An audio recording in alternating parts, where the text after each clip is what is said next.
चुनाव कोई भी हो, भाजपा का फॉर्मूला जीत का होता है और इस जीत के लिए भाजपा नई रणनीति पर काम कर रही है। सूत्र बता रहे हैं कि भाजपा इस बार अपने कई मौजूदा सांसदों के टिकट काट सकती है। इसके अलावा कई ऐसे नेताओं को भी लोकसभा चुनाव में उतारने की तैयारी है जो या तो किसी सीट से विधायक हैं या फिर दूसरे दल से भाजपा में आए हैं। इसके पीछे भाजपा का वो इंटरनल सर्वे है जिसने कई सीटों पर पार्टी की बेचैनी बढ़ा दी।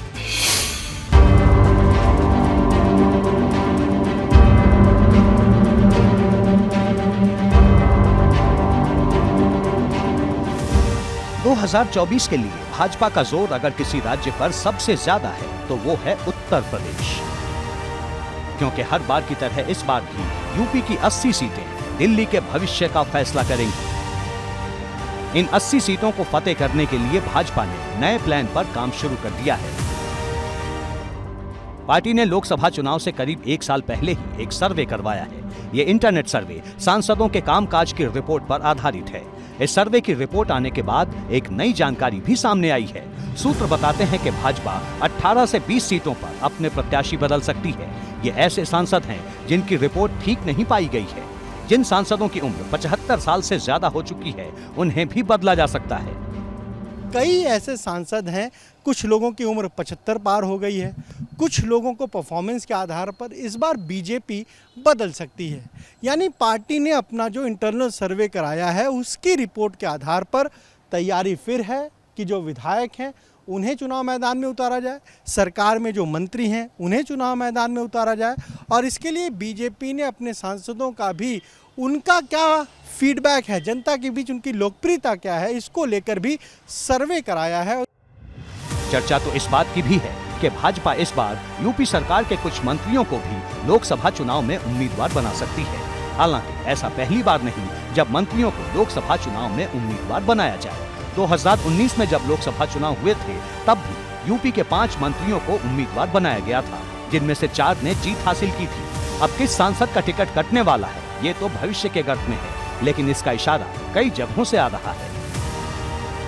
भाजपा का एकमात्र लक्ष्य यही रहता है कि किसी भी चुनाव को किसी तरह जीता जाए। इस बार चर्चा ये भी है कि कई विधायक फिर से लोकसभा चुनाव लड़ सकते हैं। हालांकि ऐसा पहले भी कई बार हुआ है।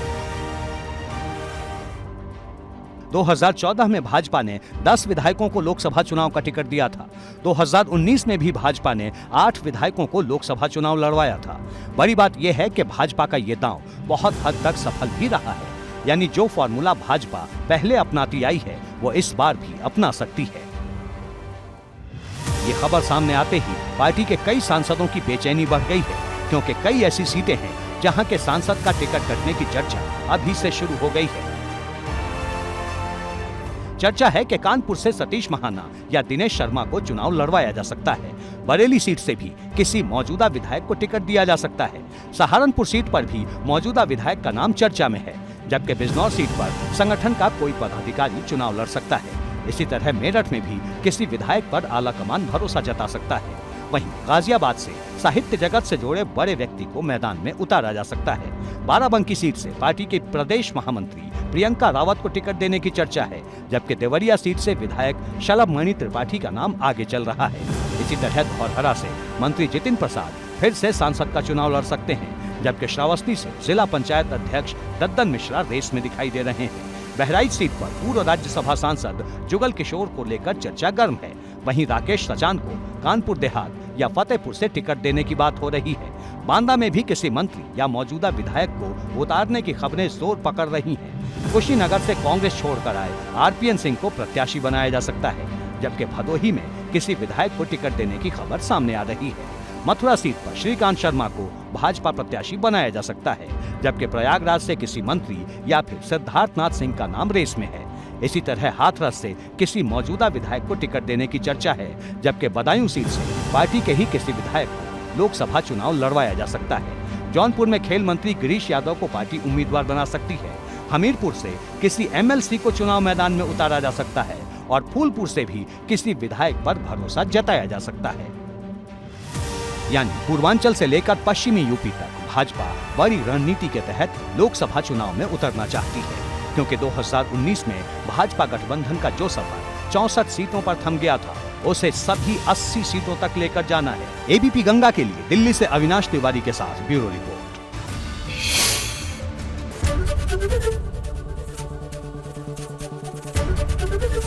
एबीपी गंगा, खबर आपकी, जुबान आपकी।